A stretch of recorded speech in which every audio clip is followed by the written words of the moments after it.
ঘেটে হয়ে যাচ্ছে মাথা, ঘুরছে আর ঘুরছে, থামছে না, কিছুতেই উত্তর খোঁজার দায় নাগরিকের। ম্যাহুয়া ঘোষল এডিটর ডার গ্যাপার বার্তা। ভারতীয় ইউনিয়নে দুটো জিনিস প্রায় ধ্রুবসত্য ছিল: ১. কেউ কোনো অভিযোগ আনলে প্রমাণের দায় তার। ২. দোষী প্রমাণিত না হওয়া পর্যন্ত সব্বাই নির্দোষ। এই দুটো জিনিসই ক্রমশ উবে যেতে বসেছে। শুধু অপরাধের ক্ষেত্রে নয়, সর্বত্র। আইনে দেখুন, ইউএপিএ বা অর্থনৈতিক অপরাধ সংক্রান্ত আইনগুলো এমনভাবেই তৈরি হয়েছে যে অভিযোগ এলেই কিছু বছর জেল খেটে নিতে হবে, প্রমাণমান পরের কথা। নাগরিকত্বের কথায় আসুন। ২০০৩ বা আরও আগে ১৯৮৬ সালে যখন নাগরিকত্ব আইনের সংশোধনী হয়, তখনই একটা ব্যাপার চালু হয়েছিল যে একবার ভারতে জন্মে গেলেন মানেই আপনি নাগরিক, তা নয়। কিন্তু তখন সুদূর প্রসারী কল্পনাতেও কেউ এর ফলাফল ভাবেননি। ক্রমশ ব্যাপারটা দাঁড়াল এনআরসি হয়ে এসআইআরে। নাগরিকত্বের মাপকাঠি কি আর জানা যাচ্ছে না? এমনকি পাসপোর্টও নাকি প্রামাণ্য না। ব্যাপারটা দাঁড়াচ্ছে এই যে রাষ্ট্র আপনাকে কাঠগড়ায় তুলেই রেখেছে। কেউ একবার লজিক্যাল বা অন্য ডিসক্রিপেন্সির অভিযোগ করে দিলেই আপনি অপরাধী। এবার বিচারে গিয়ে প্রমাণ করুন আপনি অপরাধী নন।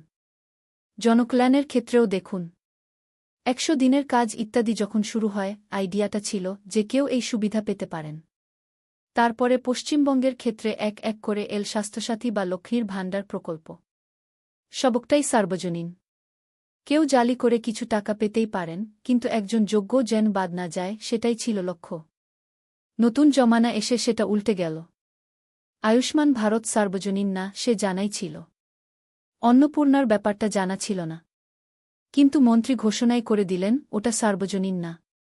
বহু পাতার ফর্ম তৈরি হল, কিন্তু মজাটা হল পাবার মাপকাঠিটা কি এখনও কেউ জানে না। কোনো একদিন জানা যেতেই পারে, কিন্তু কথাটা হল নীতিগতভাবে ব্যাপারটা একই। বলে দিলেই হল আপনি যোগ্য না, কিংবা জালি করেছেন। এবার আপনি প্রমাণ করতে দৌড়ন যে আপনি দুষ্ট না। রাষ্ট্রের চরিত্রে এই তফাৎটা হচ্ছে খালি চোখেই দেখা যাচ্ছে। নাগরিককে সামগ্রিকভাবেই দেখা হচ্ছে সন্দেহের চোখে। এবং বিচারেও দায়টা নাগরিকেরই। পুরোটাই কিরকম ডিমের ন্যায় বিচার ধরনের। আগে তো ডিম ছুঁড়ে নিই, মিডিয়ায় বলে দিই জনরোষ ধরে নিই, তারপর সে ব্যাটা এসে প্রমাণ করুক সে অপরাধী নয়। এবং এই পদ্ধতির গতিটা ক্রমশ বাড়ছে, কমছে না।